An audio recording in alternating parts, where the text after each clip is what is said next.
Thank you. Welcome, everybody. Thanks for being here. This is a special time of the year for hockey. We're getting ready for the Stanley Cup Finals. I know John's excited. You can see how excited I am. I'm holding up the moment that stands out for me, I think, is, as everyone knows, is winning the Stanley Cup. Can you imagine? We always talk about how hard it is to win the Stanley Cup.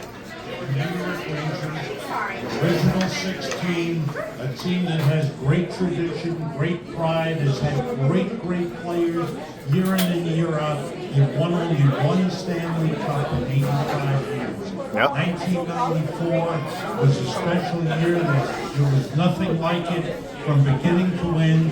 We started out in London in the French's Mustard Cup against the Toronto Maple Leafs. Mike Keenan took over as coach. We flew over to London. Rangers played 2 games. We went to a play. We went out to see a couple of sites. We slept through most of it. The games were fun. He said 1 cup in 85 years. He said it too. And it was great. I guess he's negative too, right? For being honest. Amazing. We say it, we're negative. He says it. He's right. Yeah. Started off the playoffs. The Rangers Thank you, Sam. Islanders, beat the Caps in 5. It looked like they were just going to steamroll right to the cup.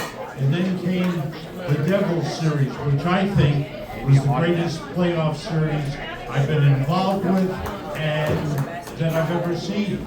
I mean, and to have it end in double overtime in Game 7 kept the dream alive. But winning the Stanley Cup, Madison Square Garden, after 54 years, there was nothing like it. And the joy in the crowd outside, before the game, during the game, after the game, it was something special. And in the broadcast booth, we had our arms around each other. It was the greatest moment ever. That's the short answer. I will also say that thank you very much for coming out. There's something very special about Ranger fans. And I've been around the block like I have for a lot of years. To travel coast to coast, place to place, there's always Ranger fans. Everywhere. Everywhere there's Ranger fans. So I appreciate it. I think for me, 3 things. One was I got traded to the Rangers. I had a great first year with St. Louis and the Blues. The second year it played so well I got traded. And to the Rangers, thankfully. And I remember being on an airplane, commercial, during the season, went back, real early in the season, went back to playing Frank Pace when the medical trainer was there. So we started talking, and I looked around and I said, "Where's Eddie Jockey?" He gives me the look. I said, "Where's Eddie?" He says, "He's gone." You know what? He went to Detroit on waivers. I'm 20 years old and almost had a heart attack on the plane right there. And sure enough, the first home game after Eddie went, and Eddie was great. First time, the first game after, Detroit comes in for a game. And the fans had a love affair with Eddie that was remarkable. That night, there were signs all over Madison Square Garden. They chanted his name like you wouldn't believe. They stopped close to 50 shots and beat us. So that was at the other end. Oh my gosh, what have I got myself into? After the game, Eddie came up to me and put his arm around me and really gave me a very special little chat. And the next time Detroit came in, we shut them up. I had my first NHL shutout, so that thing all blended together. The second thing was in '79, we went to the finals. We got beat by Montreal, but it was a run out of nowhere. We went into Los Angeles, beat them, we beat Philadelphia, and we beat the team that was the best team that had going to be the best team, and that was the Islanders, and that was some series. Won the first game in Montreal, then we will talk about Montreal. And that's it. And then, of course, in '94, I was fortunate to travel around the country and do a lot of television for other networks and watching other teams play. And I always came back and I said the same. I said to Mark Benson, "You're the best team. I'm telling you, I've seen all the other good teams. You're the best team." And sure enough, they won the President's Trophy for the most points. And then they won the Cup. and it was hard. Then New Jersey series was hard. It was fascinating. The Vancouver series should have been 4 straight, ended up 7 games. It was hard, but they were the best team. So those are kind of my memories in a nutshell. Thank you, gentlemen. So we know that in the broadcast booth, you two have become kind of dear friends. So tell us some of the most memorable moments that you've shared together in your careers, either on or off. It's going back a long time. We started off in 1986 together, but it started long before that. I got to know John when he was a player, and I was working in United Press International Audio Network, which serviced small radio stations around the country. And after I do my broadcasts on the air, I go cover games locally at Madison Square Garden. Basketball against the Knicks, hockey with the Rangers, and John was the Rosen goalie. And I got to know the players then. There was a lot of looseness in the locker room, so things were casual. The guys were friendly. It was easy to get to know them. Then when John's career was cut short because of injuries, he came up to the broadcast booth. I was host of Rangers hockey. John was the third man in the booth with Phil Esposito and Jim Gordon, who was my predecessor. And then John, in 1983, left to become the lead analyst on Hockey Night in Canada. That's where he really became our best analyst in the business. In 1986, after Phil Florida was promoted, to become the general manager, the logical choice for MSG Network was to get the best analyst in the business on MSG, and that was JD. They brought him back to New York, and we started our career together. And moments were great moments. The travel moments were great, but the highlight for me was always on, it was a game at the Capitol Center in Washington. And in Washington, the booth was right in the middle of the stand. But prior to the game, forgetting about this game, a Royal Mounted policeman came in, walked in, and John and I were standing there with Sal Messina, who was the radio analyst at the time, and the Royal Mounted policeman, dressed to the nines, all full gear, walks up to JD and he says, "I need to check your visa." And John goes, and they were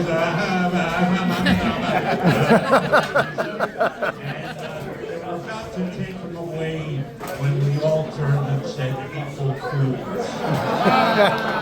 That was one of the highlights. The other one, you have to know John, the other thing that John taught me so much. I used to think I had a good work ethic when I started out. Talked to players and coaches and made phone calls. And John came. John had the best satellite system anywhere, better than TV networks. He had every game coming into his house, legal, not so legal. Naughty, naughty. Everything. Sounds like it's my house. Everyone does it, apparently. Keep up with him, so I got this big satellite dish put on the top of the roof of my house. I remember those. When John started talking about what was going wrong with him, I was able to keep up with him. But he taught me about work ethic and what it was to prepare for games. And that's one of the reasons I was always telling me how to do that. That's a little bit of this man, detail, gets it, loves the Rangers and loves New York. I think the other thing that's important is it was a job. I was 29 years old. My knees went that way. What am I going to do? So I was fortunate enough at the Garden to get into the TV world. Left and stayed for 2 years up there. I did Calgary Flame games, I did Oiler games, And then I did hockey night all over North America, gone 5 days a week. It was a crash course in how to do the business, and I loved it. And then I got the call for coming back, so I did some math. At the start of the season, the end of the season, if I go back to the Rangers, because everything was around New York, I'd be in my own bed 2 months more than I was living in Calgary when I was doing all this travel. So my wife said, yeah, we're going to New York. So I went to New York, and it was the greatest thing that ever happened. The other very, very important thing is family. We became very close. Children, wives. Every November when the Thanksgiving was happening and the football games were on, we would Sam's house with his relatives and my family. And that grew in its lifetime. Whether it's weddings, whatever it is, it's a lifetime friendship. Christmas, it's a yours. You go through life. It's Why? I'm 72 years old right now. You know I feel. Daryl knows why. But you gotta enjoy the ride. Have fun with it. We had fun. And we made sure we incorporated our family. Because if you don't do that, what do you have? You got a job, you travel, you hang out, you go to restaurants.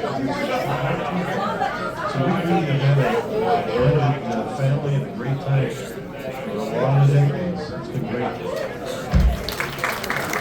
So I have some questions for each of you individually. I love this question.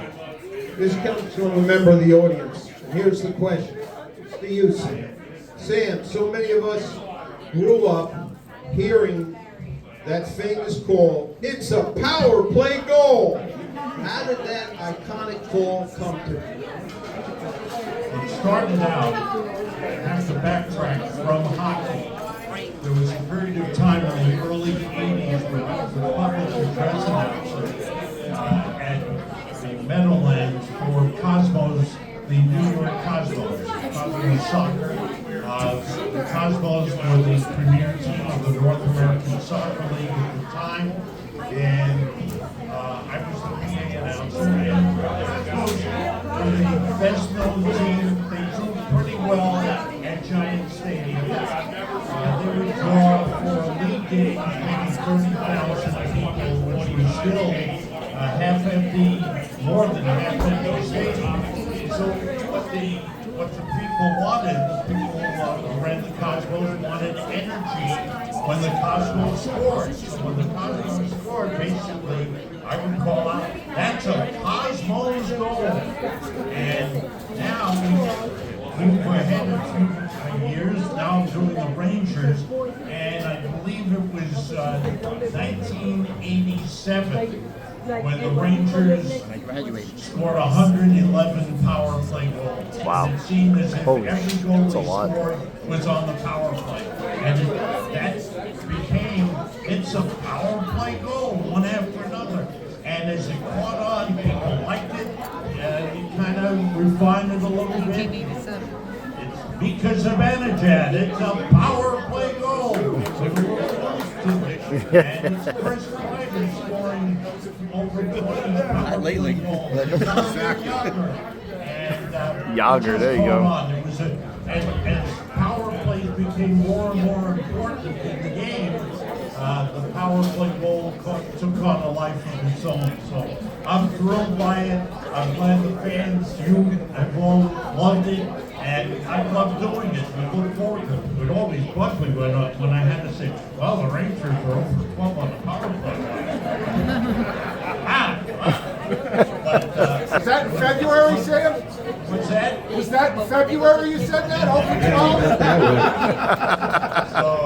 So it's something that I had enjoy doing. One of the joys of calling the game. Thank you. Here's one for JD. The question is, as someone who's played here and was involved for so long, what do you think makes Ranger fans different from any other fan base in the league? I think the number one word would be passion. Whether you're playing well or you're not playing well, it's passion. And you know, I grew up in Calgary, Alberta, which is a very quiet, wonderful city. I started playing when I was drafted by the St. Louis Blues, as I mentioned earlier, for 2 years, and I went to New York. And when you play well, you know, I think the feeling is, but when you don't play well, Yep. And that I had to go through a process with that. And it was very interesting. But you have to learn to understand that it's not a better place. Madison's for gardens. Madison's for garden. Ranger fans are very special. I've been around the block and they're great all over the world. But different. And when things are on the roll, it's like they pull or push and come to you. It's difficult to even describe what that's like. But there's a passion that you don't get anywhere else. He's right. The energy. There's a lot of cities like you watch right now. Emotion, passion. Great team. And their in their building right now is very special. We've been to the buildings, we see how it is. We're bad. We went to Canadian, it's very quiet. Broadcasting, they could hear you 400 rules away. But now it's different. It's passion, it's life. And I think a lot of it came out of the Ranger fans. The other thing too was Ranger fans is when I first started broadcasting, Sam, we go around the country, Kings or whatever. And before that, there had been WOR, television network, over the air. And people watched it. It's like WGN in Chicago with the Cubs. WOR had, because of it, there was Ranger fans everywhere you went because they turned their TV on in whatever city they were and became Ranger fans. And that's how it happened. I'm a Yankee fan, and that's how I grew up in Calgary. That's right, baby. Saturday morning at 11 a.m., which is 1 o'clock in the afternoon here, the Yankees were on. Every single Saturday. I grew up a Yankee fan because of that. So there's Ranger fans everywhere. When they were on Channel 11 back then. Yeah, yes.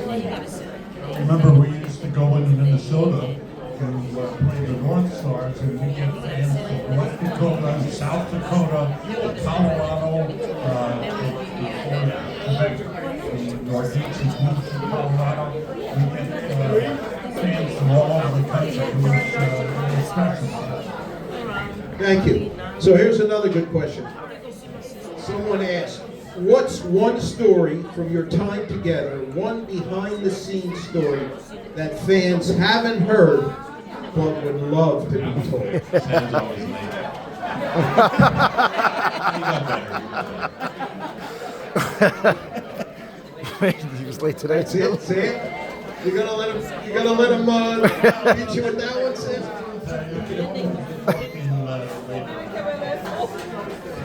Poor Sam. I'm trying to think of the stories, moments that stand out. I'll tell you a little which was a classic for me, but great memory. Keith LaFleur came out of retirement and played for the Rangers, and it was so special because everyone knew he was a Hall of Famer, one of the greatest players to ever play the game. He just had the desire, after being out of the game for a couple of seasons, having left the Montreal Canadiens, he wanted to come back. Rangers signed him, and it was great having him around. And he always sat at the back of the bus. And we were in Vancouver one day, and we would sit in front of the bus. The coaches get off, and then we're walking in the building, and a bunch of fans run up and Mr. LaFleur, run up to me. And it's like, okay, what do I do now? Is this the hair? Yes, we both have received it. It was interesting over the years. For years, Sam didn't like fighting. Bob liked fighting. So we'd have our battles. It was fun. Sam finally came around. It was really good. But no, I think television is an interesting story. When you see things on TV, having to retire at 29 and jumping in the television, you're in a new world. In hockey, you have a GM, you have a coach, you have players, you have specialty players, you have field managers in the power play. In television, you have a producer, he's the GM. You have a director, he's like the coach. You have specialty teams, people who do replays or audio or whatever it was. So I was so darn lucky. I jumped into another team. It was like I'm no longer a hockey player where I'm on the inside as part of the team. Now I'm on another team. And I'm in the room. I'm with these guys. We're talking about how to do games. So you look back at 50 years worth, it's just the luckiest guy in the world. I used to, coming here from Calgary, I go into the garden and I go into the booth. And there's nobody in the place. And I look down and I say, what am I doing here? I'm just a kid from Calgary. I'm in Madison Square Garden in New York City. The New York luckiest guy. Just I think people, it's so special that building to me and what it's done for myself and my family. John talks about passion for the game. And John, no one has a greater passion than John. The year that, I can't remember the year, you'll remember the year. John had both knees replaced at the same time. The network did a video on it. Got pictures of the operation. The man has the biggest lungs you've ever seen. But here's the thing, he never missed a game. We had a broadcast booth before the renovation of Madison Square Garden. We took the elevator up to the 9th floor, walked around from one end zone. That's for you guys.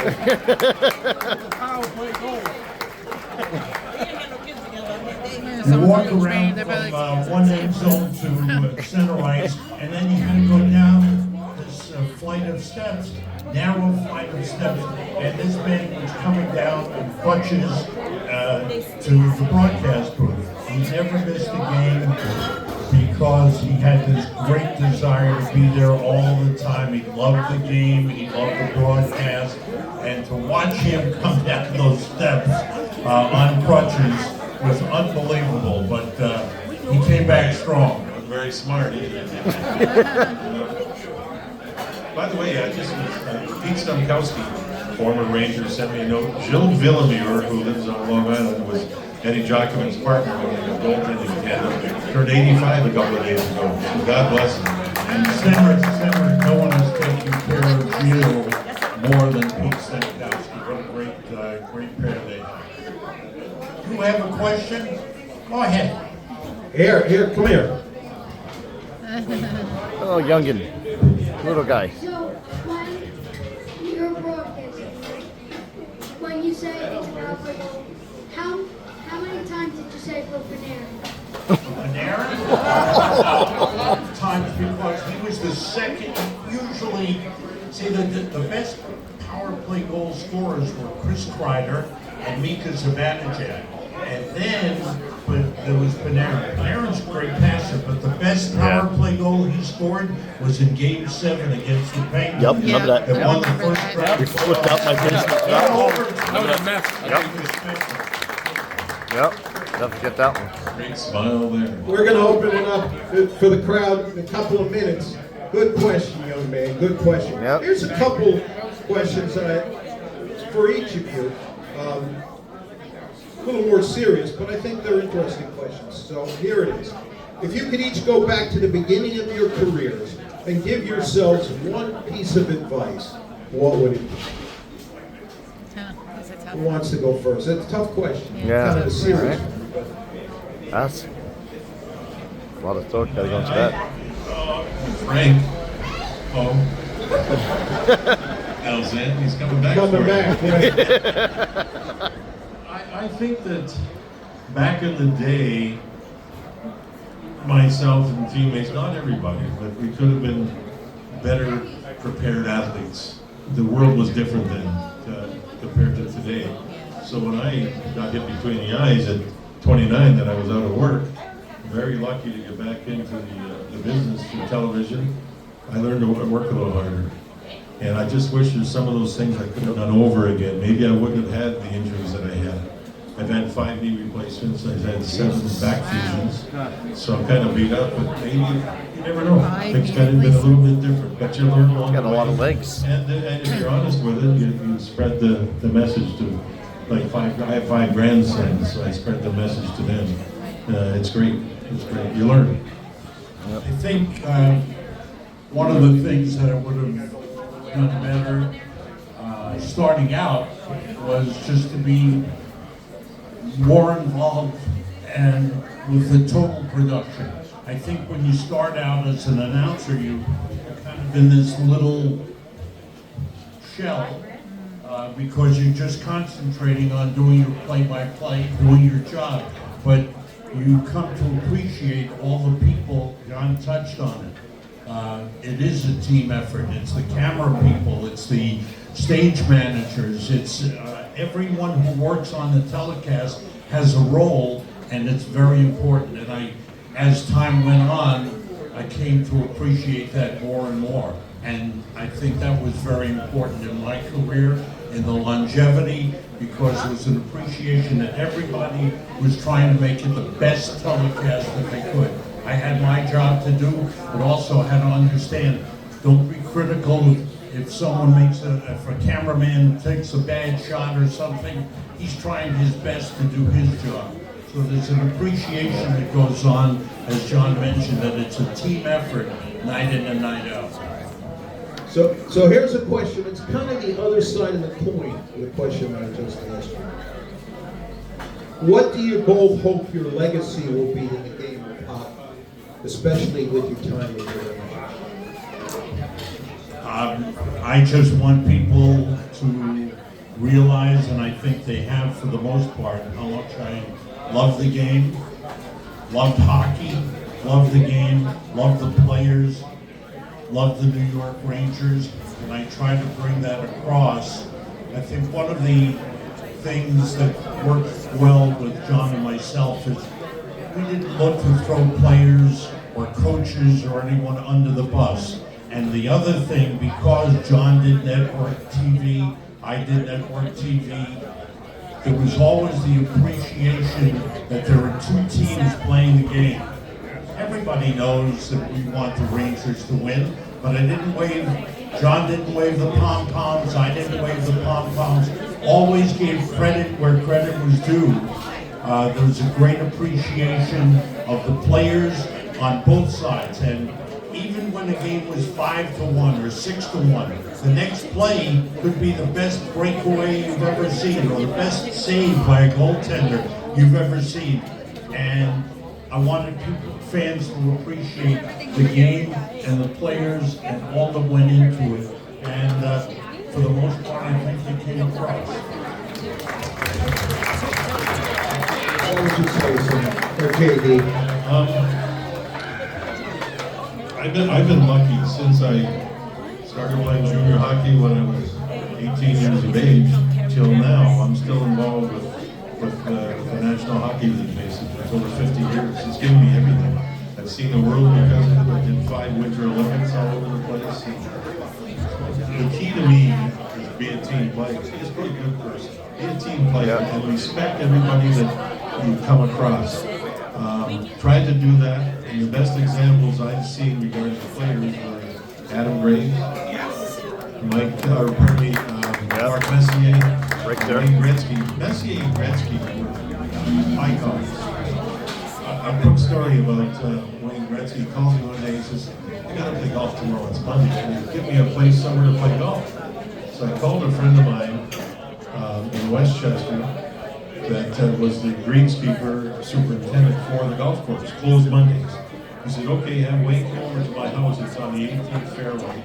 I'll have 2 carts, he can bring his friends so they can play, leave the carts and buzz off. So Wayne did that, showed up, there's the 2 carts, he and his 3 buddies played golf, they parked the carts and they left. And this is right across the street almost from where we left when we would charter out of Westchester Airport. So the next day we're chartering out somewhere to go somewhere to play a game, and I get a call from the superintendent. Wayne went to his home early before he went to the aircraft, brought in some autographed sticks and pictures and for him and his wife and his children. Amazing. He didn't have to do that. That's incredible. What a great guy. Because he wanted to say thank you.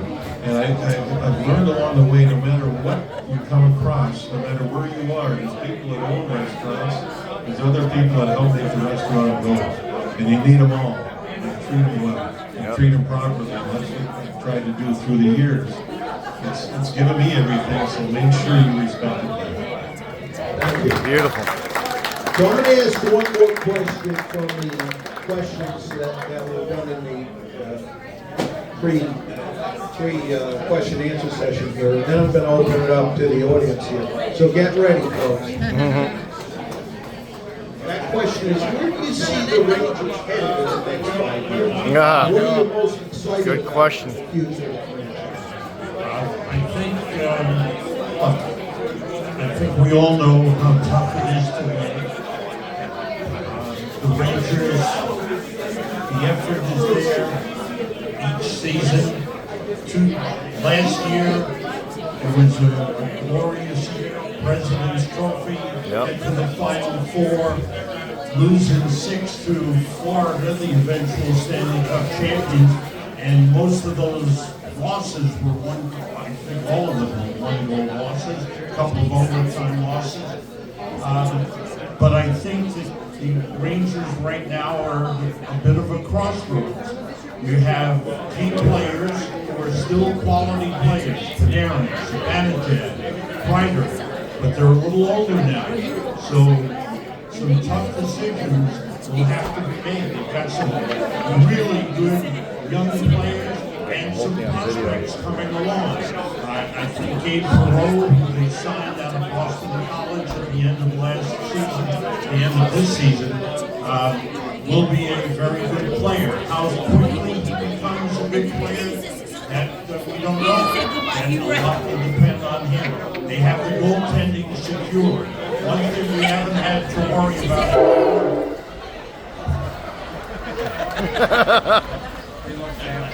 Scared me too. They don't have, I live in It's St. a Louis right goal. now, they don't have trains like this in St. Louis. It scared the hell out of me.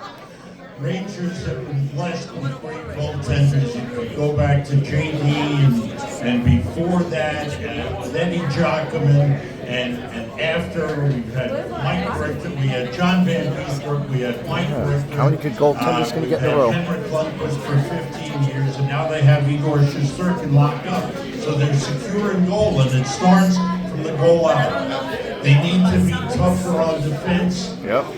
They've got some good defensemen, but they don't have the physical power that you need to soft. all the way. You have to just say it. defense, you're physical. Can't, though. You're physical on defense. He's gotta be nice. The final 2 years ago. So I think that's something the Rangers have to look at.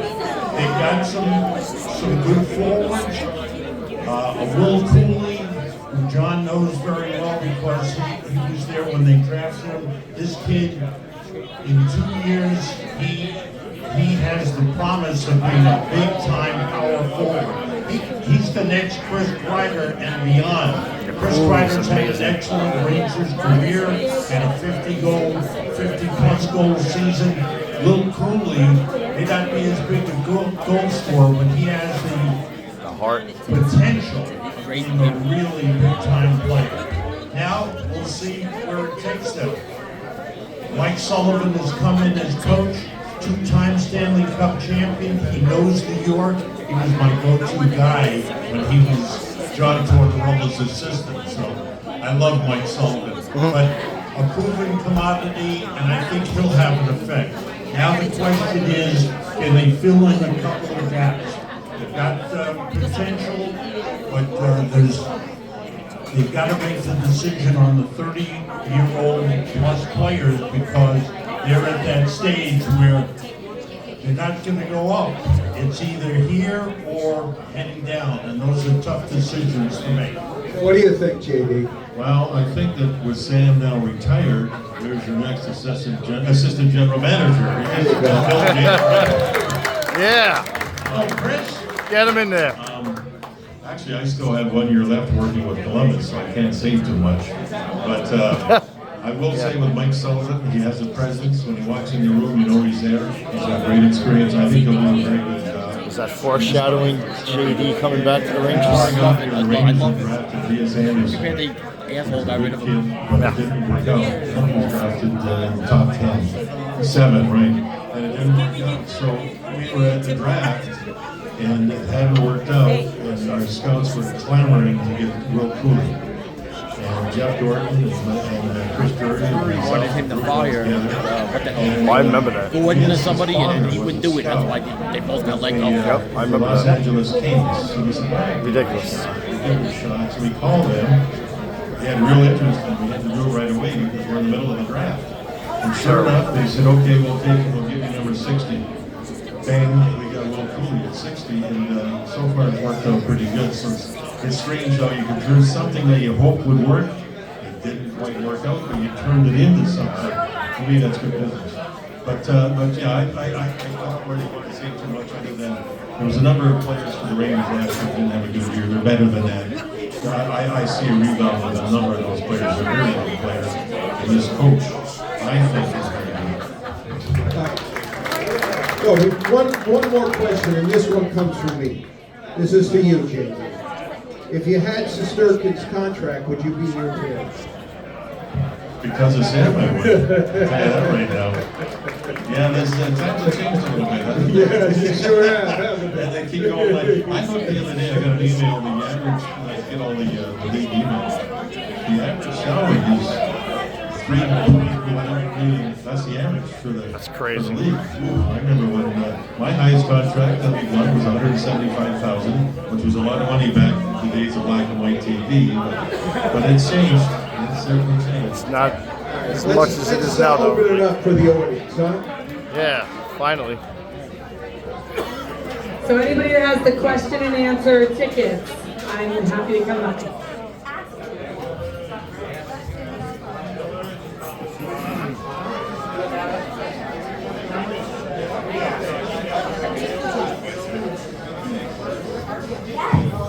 First of all, Sam, it's the second time I'm meeting you this year, which is a thrill in itself. I have to say, 40 to 50% of why I came here is I've never met JD before, and I'm still just sitting here for an hour. So, JD, welcome back to New Jersey. We love you. My question is admittedly, Sam, more for JD.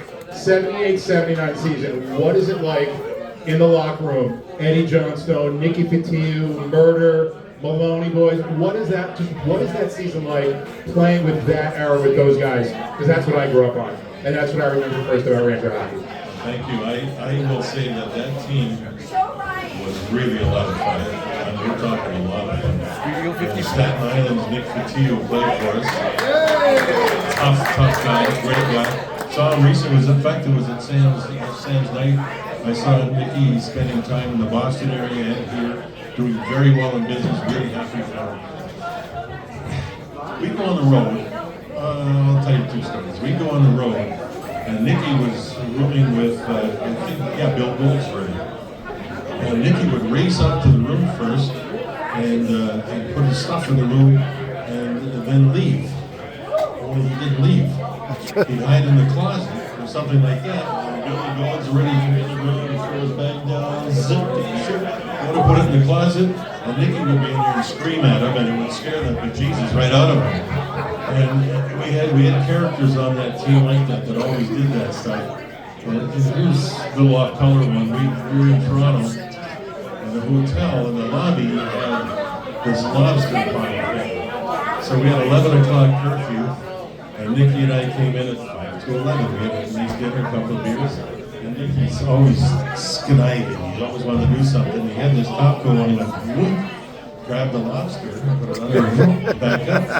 So we go into, he goes into his room, and very quiet. He opens the door, and there's his roommate on his bed, Billy Goldsworthy, only he's out cold, sound asleep, on top of the bed. Didn't even have his boxers on, so you know what I mean. So Nicky, Oh boy.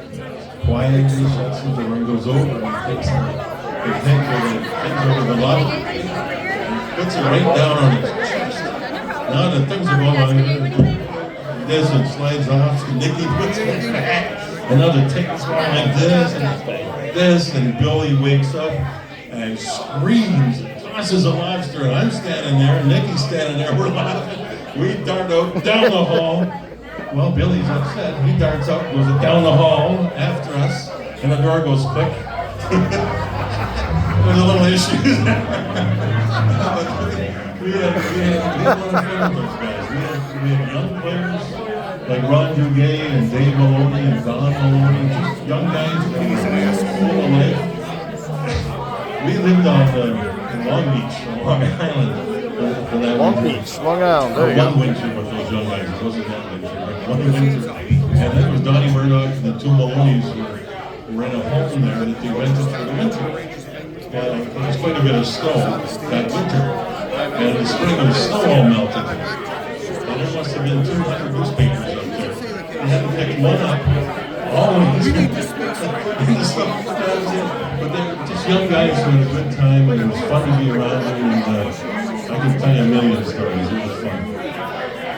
It was a fun team. When we lost to Montreal, it was really heartbreaking. It was. We won the first game. We were up 2-0 in the second. I don't know how many fans realize it, but we won the first game in the Montreal Forum.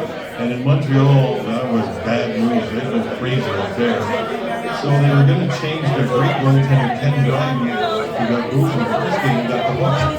So Buddy LaRock was their backup, and he was going to be their goalie. Well, one of their teammates, Doug Riseborough, during the warm-up, accidentally hit Buddy LaRock right between the eyes with a slap shot. Down he goes, he's out cold, so Dryden has to play. And then he needs a superstar. We go up 2-0. And then they kind of turned it on. They had something like 11 Hall of Famers on that team. And Dryden ended up being great. But that was a fun thing. If we ever went to Game 7 in that series, we lost in 5.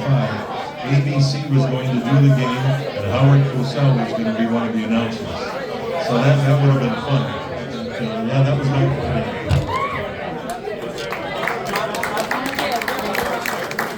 Thanks so much for coming out here tonight. I grew up on the Long Island in the 80s, and it was really hard to breathe. 79 was the year. Tell us some of the best teams that you saw play that came to the ball. Some of those great teams that you've seen. Oilers. Yeah. Years was they played a different game, fast, and they were creative offensively. Colorado, when they were in their heyday, Edmonton Oilers with Messier and Gretzky and all that. Yep. We beat the Islanders in '79. They won the next 4 cups. Yep. So they did their thing. The Oilers had a team that was fabulous. The Islanders did tremendous. Team. The Oilers led by Gretzky and Messier, and John was working up in Canada, and he would always say, and I've always felt that Wayne Gretzky's the greatest player of all time. He would always say the heartbeat was Mark Messier. Yep. Messier made the turn going. It's true. I got to see Messier day in and day out. I knew what he was talking about. Mark Messier was just a fabulous, all-around player.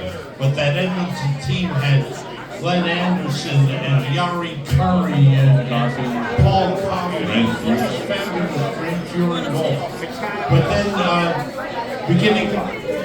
turning into the 90s, the Pittsburgh Penguins with Mario Lemieux and young Jaromir Jagr up and coming, and Kevin Stevens. And, Oh, yeah. And Tom Barrasso in goal.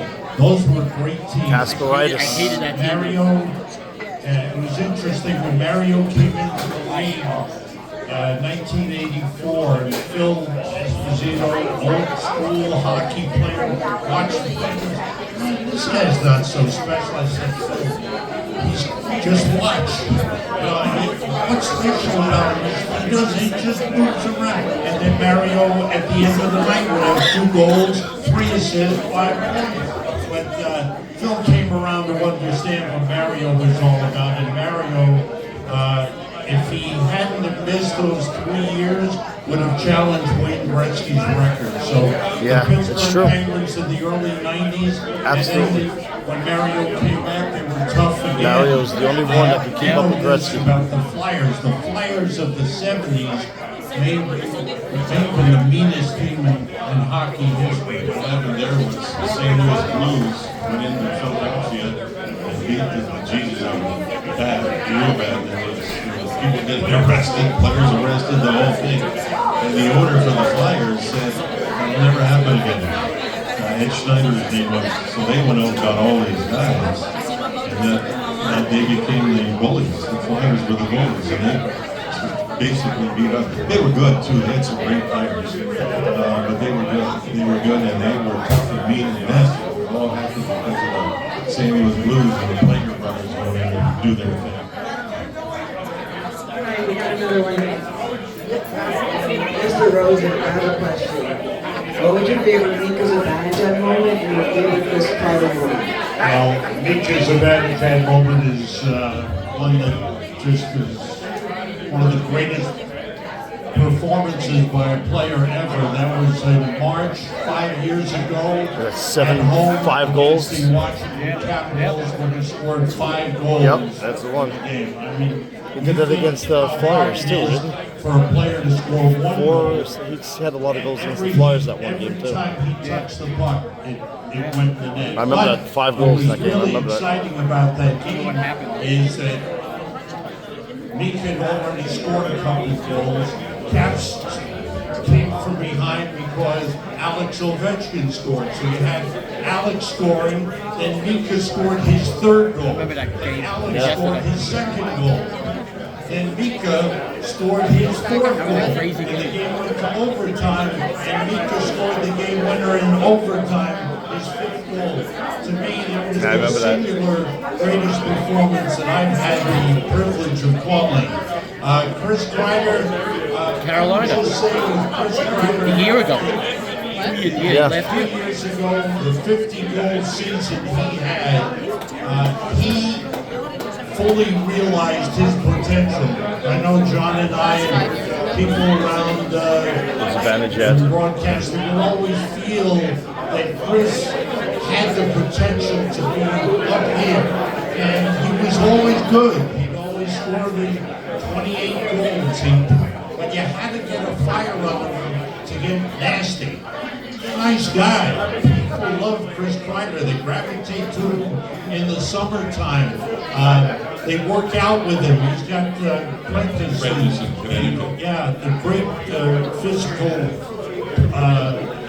motivator, and players gravitate to Chris Kreider. So you need to get him angry. If somebody gave him a dirty hit, then he'd get fired up. You see him. He's as good a skater as there is in the league, and he is as strong as anyone in the league. And a couple of years ago, when he scored the 50, he played that way. If he could have done that a couple more times, he'd be a guaranteed Hall of Famer. He's an all-time New York Ranger because he just had a lot of. He was the power forward that the Rangers needed, and came out of college, started his career in the playoffs, and he never faded after that. Fantastic. Okay. As Rangers fans, it's really easy to break into Messi and even the current players. I'm curious, of course, of your time playing and covering the Rangers, some of the guys that are in the bottom 6 defensemen either caught your eye or you think you represented the Rangers. Well, one player that I always admired because he didn't have It's hard to a hear. lot of skill, but he gave it everything, and that was Darren Langdon. Yeah, number 15. Darren Langdon. Darren Langdon Had my number 15. came to the Rangers out of a small town Late in 90s, Canada, right? and Mid-90s, late 90s, 97, 98. whatever they asked him to do, he did. He was tough. Yep. He Small, fought strong the dude. fight. He tried to become a decent player, and he did every time when he played well. The one story I remember, I think I'm remembering, we were on the road, and I remember we were either in Chicago or Vancouver, and I remember we were going back to the hotel from the arena, and Mark Messier asked the bus driver to stop, and he took Darren Langdon off the bus, and they went to a clothing store, and Mark bought him 2 suits. And this was a young kid from, maybe he was 20 years old, right? Maybe he was 20 years old at the time coming to New York, and Mark understood what it took for him, and Darren Langdon was one of those players that sticks out in my mind. The other, who actually had a terrific career, and the other player I admired was Ty Domi. Ty Domi was maybe as tall as this table, but nobody tougher than Ty Domi took on the biggest guys. I mean, they still talk about the classic Ty Domi, Bob Probert fights. Yeah, I think Ty don't want to. Nah, no, wouldn't know that. But Ty became a player, had a great career, went up to Toronto, he's a hero in Toronto. They love him up there, and to his credit and to his son's credit, Max is having himself a nice career as well. Quick story of Ty Domi. We're doing the game. Ty gets into the shoulder and center ice, and they lose their helmets, and they go and Ty, it's like a alligator, like a fling it around and around and trying to get to it. Proby was a tough guy. He's going back, so the players went to the penalty box. The first stoppage after that, they dropped the puck. First stoppage, the Rangers' penalty door opens, and the linesman skates Ty's helmet back over to the Rangers' bench. And you and I are looking at it, and they got a close-up over at the bench, and the trainers got the screwdriver up going, trying to make it bigger. Next whistle, they run the helmet back over, and we'd see Ty puts it on. It ain't fitting, it's still too small. They take it back there again. What happens when you get into a strap without the helmets is you get these little nubbies. Well, he had about 30 of them, and he couldn't put the helmet on his head. We were laughing. That was something else to watch. But that was a great question, because you're right. The stars get the notoriety, but you can't win without the bottom six guys, whether it's toughness or whatever it is. And when I was playing, we had a guy named Benny Johnstone, and somebody had mentioned his name earlier. He had just intestinal fortitude, and he knew when you had to do what you had to do. He would bang on the roof, he would take bodies, he wasn't a homer, that type of stuff. I remember when Don Maloney first got to the Rangers. He was the first guy that got there that did all the stuff before the game, like the stretching and the rollers that was going and all that stuff. We're looking at him and he hadn't seen this before. What the heck's all this stuff? And then he went out and earned his way up the lineup to play with Phil Esposito and Don Maloney too for a while. But anyway, I think that's a great question. I love bottom six, in other words, the third and fourth line player that plays with heart, that kills the penalties, that blocks the shots. Great question. What are you doing?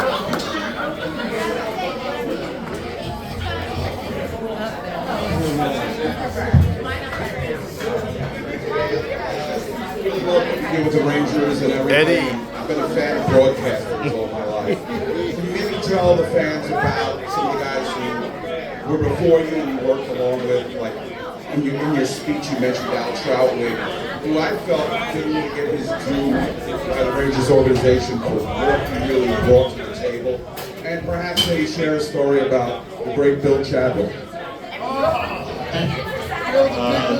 Started with the great Bill Chadwick.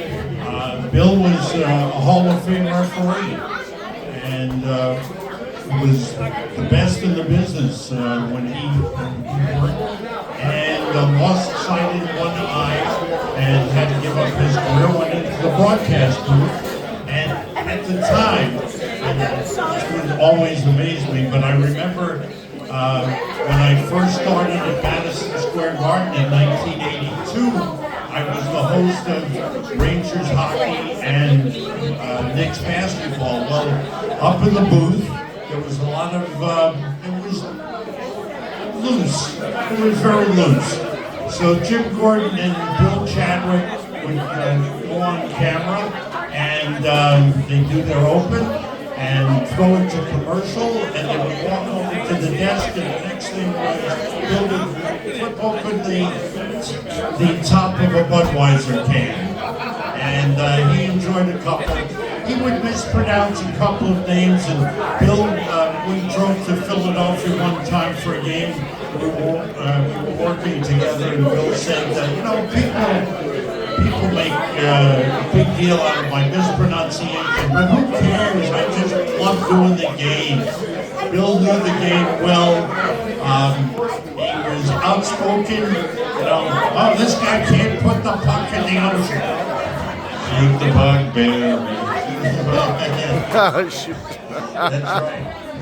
But Bill Chadwick was a person who you mentioned Al Trotwick, just a dear person to us and a huge part of MSG. Al may have had the best voice in all of broadcasting. The pipes resonated. I mentioned that I was the public address announcer for Cosmo Soccer. He preceded me in that role. But Al was just a tremendously versatile broadcaster. Anything. He did Yankees baseball. He hosted baseball. Knicks. He did the Olympics. He did the Knicks a lot, He too. would do the weird sports, biathlon, and he would do them as if he knew, as if he were a biathlete, shooting the gun and skiing. And, he was just great in gymnastics. To me, gymnastics on NBC, Al Trotman was doing it. Al was a great broadcaster to work with. Jim Gordon preceded me as the Ranger play-by-play man.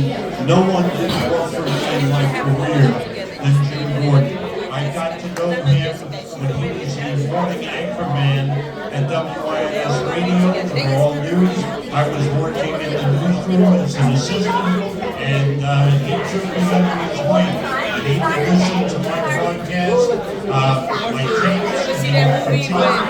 And in 1970, when the New York Knicks were on an 18-game winning streak on their way to the NBA championship, the Madison Square Garden set up the MSG Radio Network outside of New York. Marv Albert was doing the Knicks in New York, and they set up the network outside of the city in Connecticut, in Massachusetts, in New Jersey. Jim Gordon did the play-by-play, and he hired me to do the stats. And we get to halftime, and he puts the microphone across and says, "They're your stats, you do them on the air." No one helped me more than him, and it was with great pride when I succeeded him as the Ranger play-by-play man, and with the knowledge that I had to be very, very good to follow in his footsteps. Can I just give a quick one on Al Trotwick, if you don't mind? He told me this story himself. He lived on Long Island, drive in all the time to the garden for Knicks games and for Ranger games. In '94, in the middle of the finals, he would stop every day on the way in at a deli on Long Island, and he got to know the family that ran the deli. Huge Ranger fans. So the Rangers ended up, he told me the story, when the Rangers ended up winning the cup, the family was at the game. And the father, by the way, put it up on but the father passed away before the seventh game win in '94.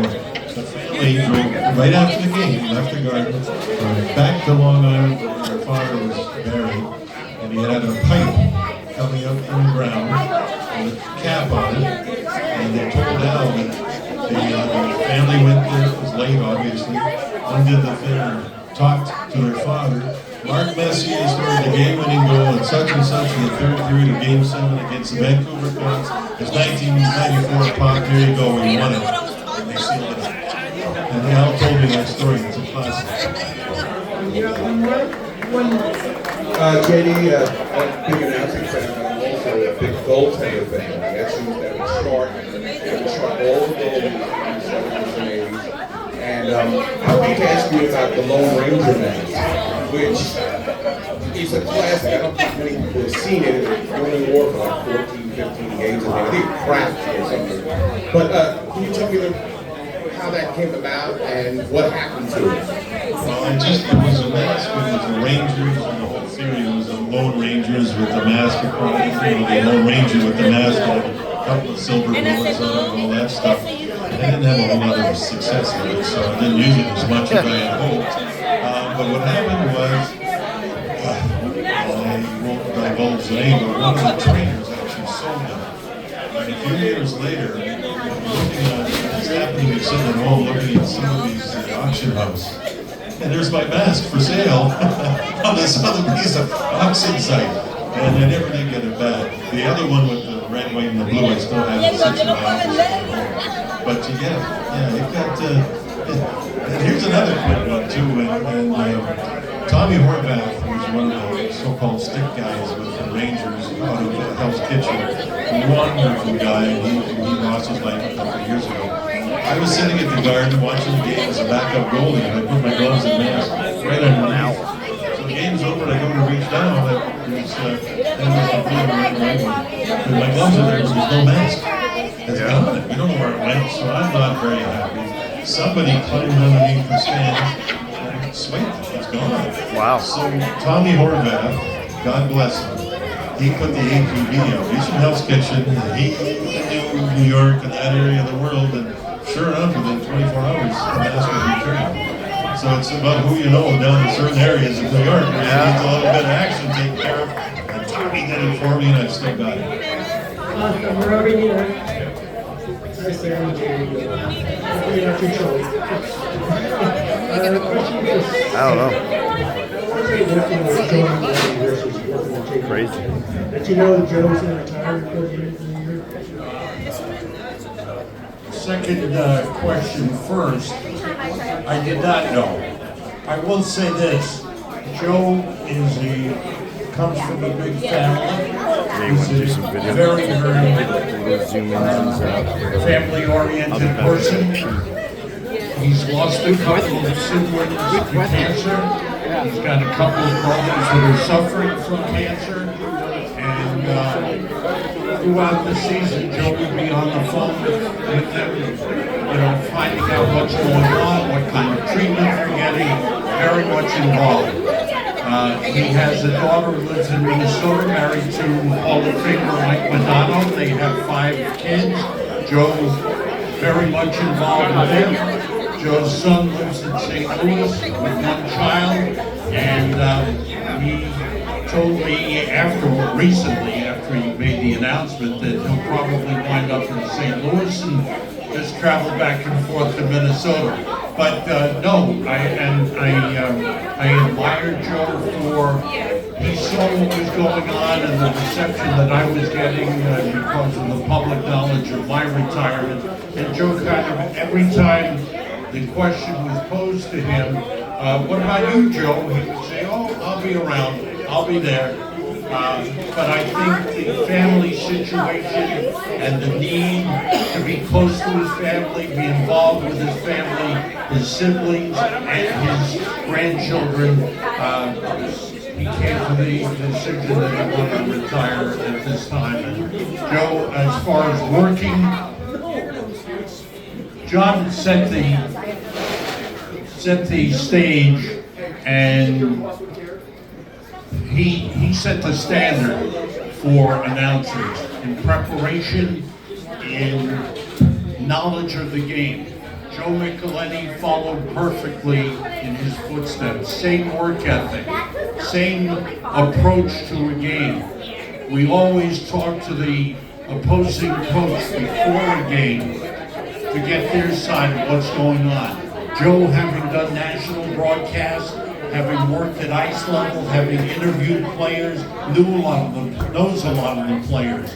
And whenever there was a player that we were familiar with, he got to talk with them. So he was fully prepared. I will say this, John always works with a yellow sheet of paper, and he's got this chicken scratch that only he can read.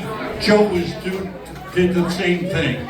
You couldn't look over and steal his notes. No, it was like hieroglyphics. They were the only ones who could read it. But in preparation, in knowledge of the game, very similar. And that made the transition after 20 years when John left to go to St. Louis to take over as the general manager there. Joe was doing the Islander games for MSG Network and just slid in. And he and I had worked together with Fox.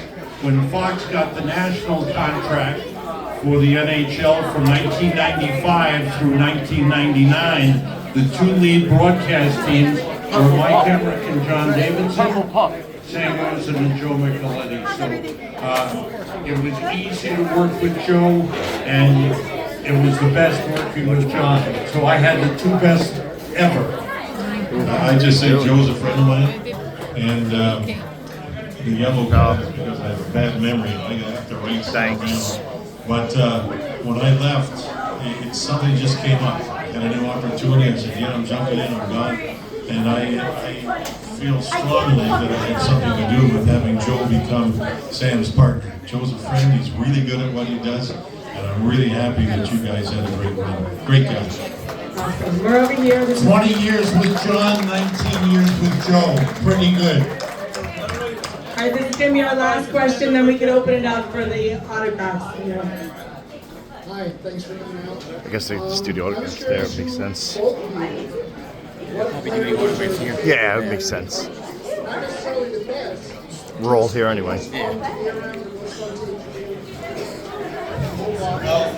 The one that comes to mind quickly is Alex Kovalov, who was just, you talk Make a good about YouTube video. someone coming from another, imagine yourself, you're 18 years old, and you're coming over you're going to a foreign country, you can't speak the language, you have no idea what the culture is like. Alex Kovalov comes from Russia to the New York Rangers, a first-round draft pick, and ultimately became a key component of the Rangers winning the Stanley Cup. Great talent, but more than that, he loved life. He took up golf and I would say 6 months to a year he became a five-handicap. Oh, wow, nice. I liked Kovalov. He was awesome. He took up playing the saxophone. So damn He fast. played as well as any musician in any place that he went to. He learned how to plays the fly an saxophone? I didn't know that. airplane. He would fly his own plane. There you go. Amazing. Just someone who Incredible. loved life and loved to play the game of hockey. He loved to stay on the ice. Mike Keenan kept him on the ice one time for 2.5 to 3 minutes. Every time Alex would come to the bench and say, because he was upset, he was angry with him, so he wanted to punish him by keeping him on the ice. Alex thought he was getting rewarded. So he just loved it. Oh, another shit? Okay. And his energy was endless.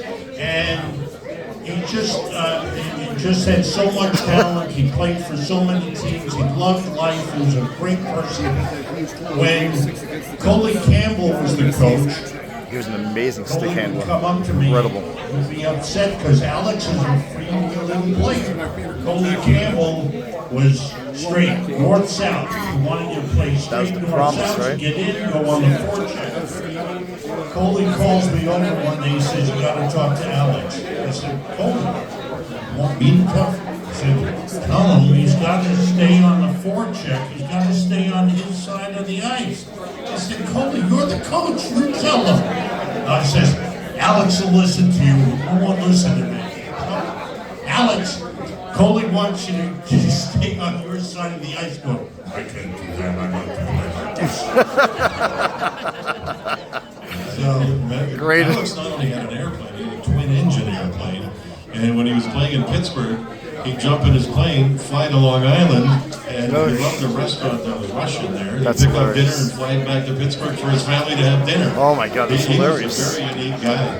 But That's for funny. me, I kind of, they're all great guys, but it's kind of the memories. Do you remember when the long shootout right. when Merrick Malik stuck the stick between his legs and scored? Those are the That and Merrick memories. Malik The way he hits goal. his last game. 20th round of overtime. Yeah, something about working, I was DJing all night. That's more hilarious. than anybody did out here because I did all those Oiler games for 2 years. The one guy Neil Smith was never one of the teams who started talked a lot about trying to He did a Liberty jersey. So that was a process. Liberty Bibbity. Liberty Bibbity. Liberty jersey. He did. Emo and Good Doug. being part of that and to see Mark Messier stare down the eye of the tiger and win the cup. That was pretty special. And Mike Richter, John Van Beesbrook. Yeah, great team. It's just, for me, it's memories. of all Great those era. guys, what they did Great on the era. ice, and then a lot of them, what they gave off the ice. Hockey players are unique in that respect. They give up their time to make the world a better place. And our guys, when I was with the Rangers, they did a great job. All right, big round of applause, ladies and gentlemen, for Mark Curie for the first time in New Jersey. Big round of applause for our curator, Mr. George Chammy, Sam Rosen, and John Davidson. Clearly these guys don't like to talk, so it took a little bit longer than we expected, but at this time we'd like to request everybody with a Q&A ticket and a combo ticket to please line up right here to the left of the table.